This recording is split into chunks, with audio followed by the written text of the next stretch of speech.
Dans les années 1950, les missionnaires belges au Congo imposaient une discipline brutale. Les enfants congolais étaient battus avec des règles en bois pour avoir parlé leur langue maternelle. Les écoles missionnaires, soutenues par le gouvernement colonial, utilisaient la punition corporelle comme outil d'assimilation culturelle. Cette violence systématique visait à éradiquer les traditions locales sous couvert d'éducation. Aujourd'hui, les survivants âgés témoignent. Ils frappaient jusqu'à ce que le sang coule, raconte un ancien élève montrant ses mains déformées. Les archives révèlent que 85% des enfants subissaient des châtiments hebdomadaires.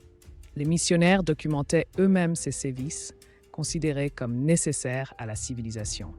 Ces pratiques créèrent des traumatismes transmis aux générations suivantes. Les archives de Léopold II prouvent que cette éducation violente était délibérée. Un mémo de 1921 ordonne d'éliminer les dialectes indigènes par tout moyen. Les missionnaires recevaient des primes pour chaque enfant parlant couramment le français. Cette politique visait à créer une classe docile, coupée de ses racines. L'Église et l'État collaboraient pour contrôler les esprits autant que les territoires. En 2023, des organisations congolaises exigent réparation. Nos grands-parents étaient brisés, mais pas notre histoire, déclare une activiste devant une ancienne école. Pourtant, la Belgique refuse toujours de restituer les archives ou de présenter des excuses complètes.